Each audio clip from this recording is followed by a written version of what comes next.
This is Detroit's Morning Answer with John Anthony on FM 92.7 and AM 1400. The Answer.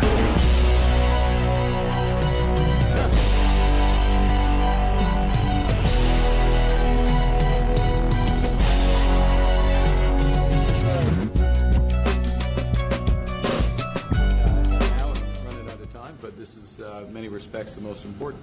The merger of Canada and the United States. That wasn't where I was going. That was President Trump when he had the Canadian Prime Minister at the White House jabbing and joking about Canada becoming, the 51st state of the United States of America. I played that audio because if you remember, was it now a couple of weeks ago, I had Jay Palko. He was one of the organizers behind the Charlie Kirk Windsor-Detroit Vigil. I had him on to discuss that, but we wanted to talk about other things, but we wanted to keep it about Charlie that day. I found out that I have a budding and growing Canadian listening audience.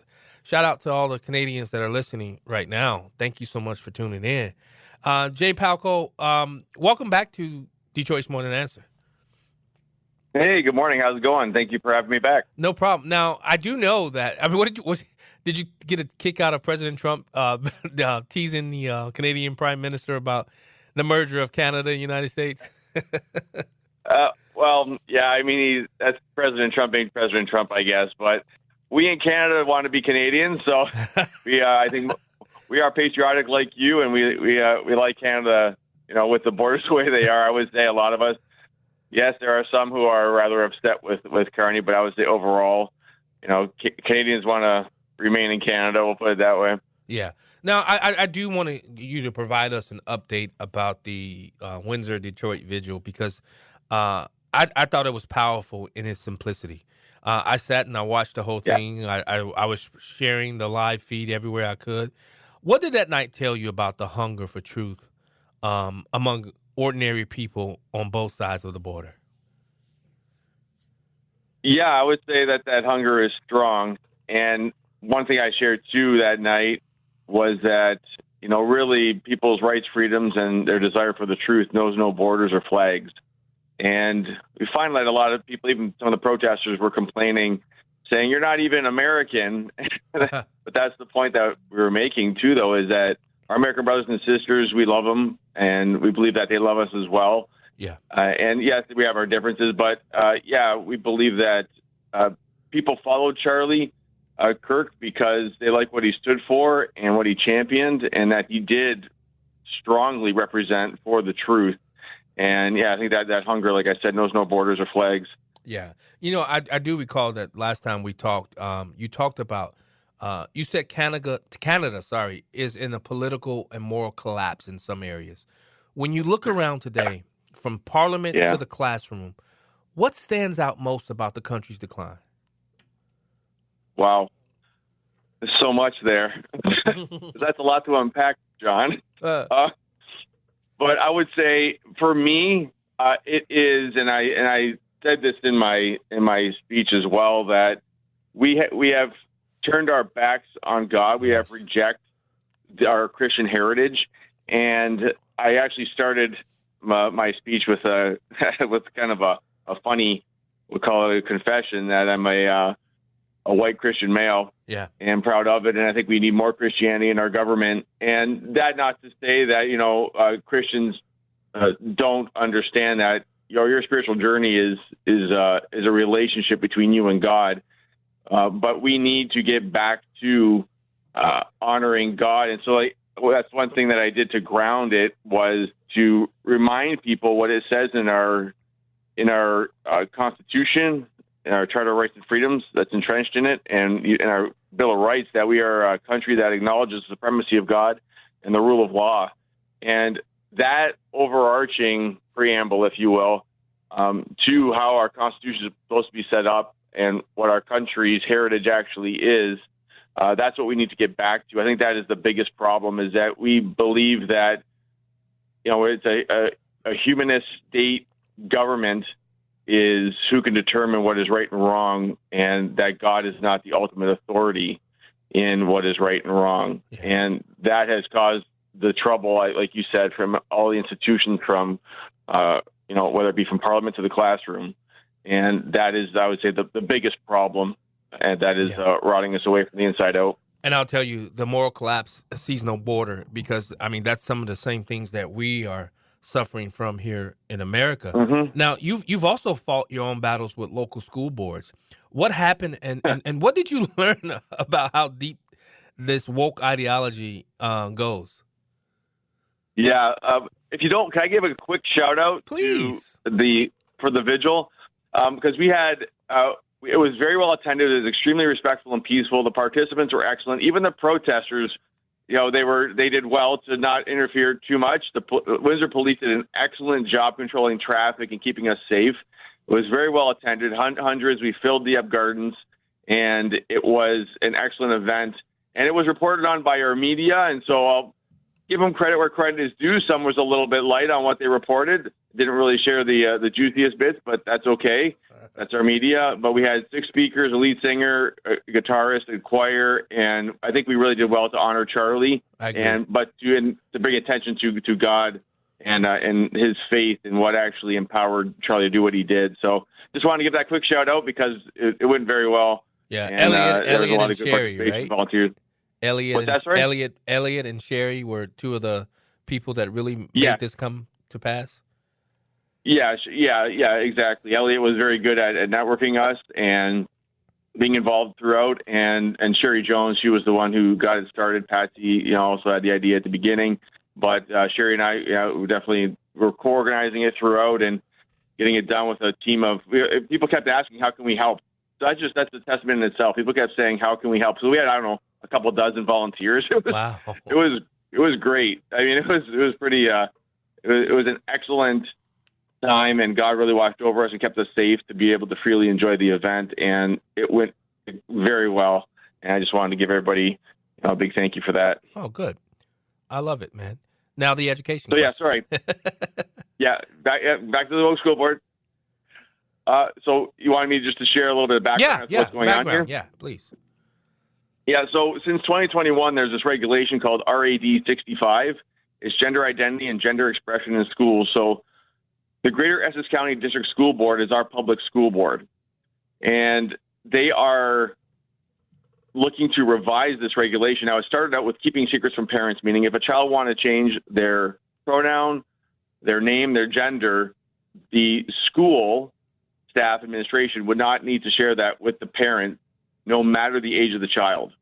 So this rightfully incensed people. And so protests were had, 1 Million March for Kids, which was extremely well attended, showed a lot of opposition to that. And the books that they had in the school, we're not, of course, against books and people learning. We're against bad books that are basically cartoonized pornography. And they don't have any interest in listening to us about these books. Same as what you guys have experienced on the U.S. side. Mm-hmm. We have it here as well. And part of this is that I want people to be aware, just like you do, of what is actually happening in their own backyard. And so now that regulation's up for review, and they want to add mixed gender sports and mixed gender spaces. And we're thinking, are you for real right now? You guys are going in the opposite direction. I think you're fighting that back. Over here, we're fighting it too, but just not as successfully, we'll say. Yeah. And people need to be aware that we need to be on this. And so on that, they had a public portal to receive online feedback for that regulation. The trustees were saying 8 out of the 10 are rather woke, or some are on the border. But either way, let's just say there's a huge issue with our public school board here in Windsor, Essex. And they received 400 responses. 2/3 of those said we don't want it, but they say this is supported, that, keep secrets from parents. Go ahead and put boys and girls change rooms and washrooms and in their sports. This is insanity, but this is what they want to do. So we did a Freedom of Information Act, got 400 responses, and went through them all. Again, 2/3, a strong majority said we don't want this, and that was only within the 2 weeks that the portal was open. So they are not respecting the public in this. Wow. And it's an awful thing that they are doing, and so we're battling against it. And, I guess part of what I'm sharing, too, as a continuation of that is that they kicked us out. The speakers list and the delegations list were removed from their public meeting. Now you can go to committee and talk, but you can't talk to the committee of the whole. They didn't want to hear from us anymore because we kept going in there and telling them this is wrong. And the people who showed up in the gallery were opposition. Wow. We were against that. And so what came out of that was where I'm at today is they told me at one point last year, September, we don't want to hear you speak on faith and the GECDSB. So how their policies and regulations affect people of faith in Windsor, Essex. Wow. So we don't want to hear from Christians. Jay, freedom of speech does Canada truly have freedom of speech then? Exactly. And that battle is happening now. I mean, there are bills out there that are exactly in place to battle against it. Now they hide it within the bills. They try to say, "Oh, we're just trying to stop hate speech," but they're trying to shut up people who are their opposition, Christians and otherwise, people of faith. So we actually applied for a case with the Human Rights Tribunal of Ontario that we're saying that they denied my right to speak about faith-related concerns at a public school board meeting, and that they violated my freedom of expression, and that they went against me in terms of my religion and my creed and my right to that. So we're doing that through Freedom's Advocate, freedomsadvocate.ca, and they're a charity helping out with the legal fees, but we are pushing back, punching back, and saying, enough is enough, because for them to say they can selectively ignore Christians or people of faith within their jurisdiction is ridiculous. Yeah. These parents have their children attending there, and they want to say we don't want to hear from those particular parents.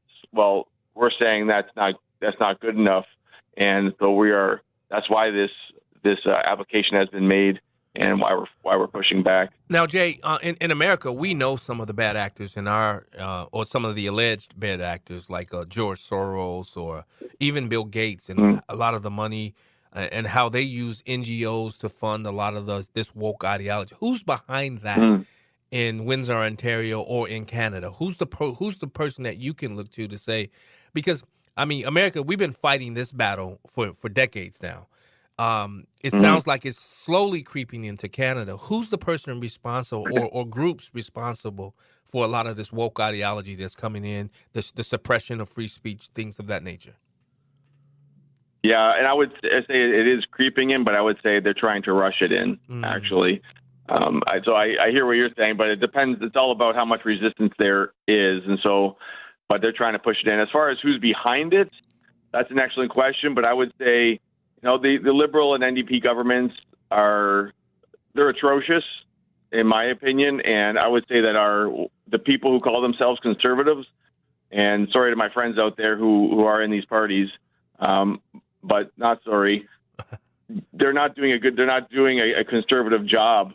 They're looking at it from a fiscal conservative perspective, but they don't look at it from a social conservative perspective, or really, like I said, we talked about earlier, what does God have to say about what Canada should be doing? And so these parties are unfortunately full of people who think they have a better idea as to what people should be doing with their lives than what God does. And I think in that, you can't help but have people who go off the rails.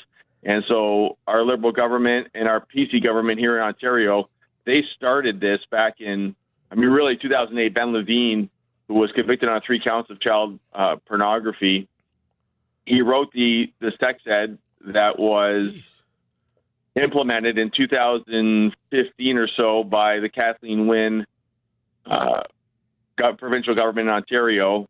Doug Ford said he was going to remove it. I think it was maybe a year until he was lobbied out of that and re-implemented it, and now it's worse than ever. So if you're going to call yourself a conservative government and do things like that, you're not conservative at all, according to what I would say we know to be the definition of, or what is traditionally expected from, conservative government. So they may say have the conservative in their name, like big C conservative type thing, like the Conservative Party big C, or progressive conservative, capital P, capital C kind of thing. Yeah.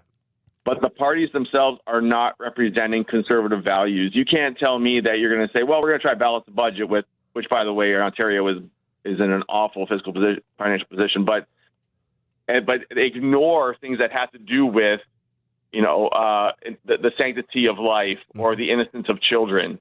You can't possibly tell me that you're conservative and ignore those. You're lying to people.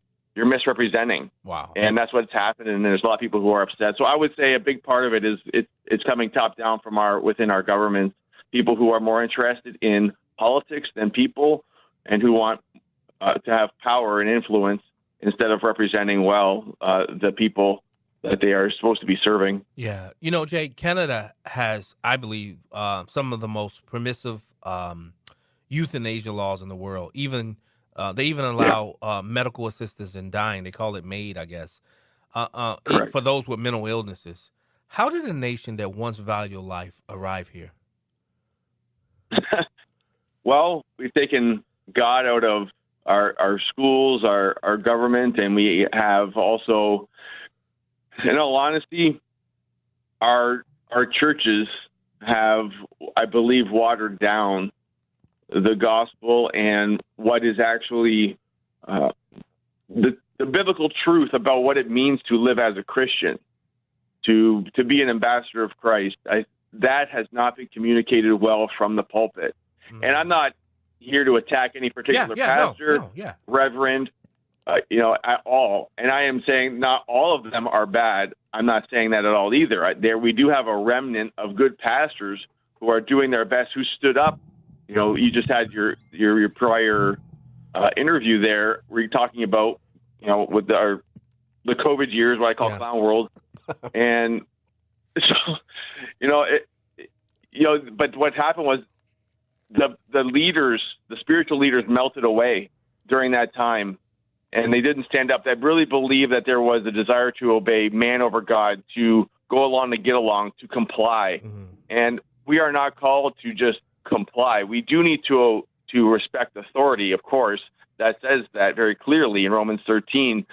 But when the authority is asking you to sin or is causing harm to your neighbor and you do nothing about it, now you have obeyed man over God. You are not loving God, loving people. Wow. Jay, with everything you've seen, government corruption, moral confusion, spiritual drought, what still gives you hope? Jay Palko. Well, Jay Palko, bring it home. Oh man, what gives me hope? I mean, it's Jesus Christ. Yeah. He's the answer for people. And I said in my speech as well at the vigil that people are tired, they're exhausted, they're running from their fear, their anxiety, and from life in a lot of ways. And I just don't believe we're ever too far gone, down and out, or really beat in any way, because the words that I said was our God reigns, and we never are defeated as a Christian. Like, we may suffer losses, but we know that the victory is in Jesus. And so I believe that is where the hope is for me, and it is for other Christians in Canada. And that is where hope can be found for anyone, I believe. And that is what we need to get back to, and understanding that that God has, I believe, good purposes, and that his will for Canada, I believe he wants good things for us. But there are consequences for bad behavior. There are consequences for good behavior. The Bible is very clear about that. And we are going to suffer for our disobedience. Yeah. But I do believe that we have hope in Jesus, and that we are never too far gone. And that's just me. I'm not one to dip out on Canada, to leave and say, oh, I don't want to get out of here. It's too hard now. This is my home, and I want it to be a good home now and for future generations. Jay Palko, your courage, it cuts through the noise. You're not just fighting bad policy. You're fighting for the soul of a nation that's forgotten who it is. And I really appreciate you. Please share that we're on the radio. Have some of your Canadian friends call in. I'll take their calls. And I look forward to this budding relationship that you and I are building and that I build with the Windsor, Ontario crowd. You should run for office someday, Jay. To tell you the truth, John, if you want to have me back, I got stories for you. I have run federally, provincially, and I will again in the future. And I got a charity called Cheerfully that is for the advancement of education that we can talk about if you want at some point. Yeah. It's cheerfully.ca. All right. And all right, great. Jay Palko, thanks so much for joining us on Detroit's Morning Answer. Thanks, John. Really appreciate it. All right, my brother. That's Jay Palko from Canada. I think he's a future leader. We'll be right back.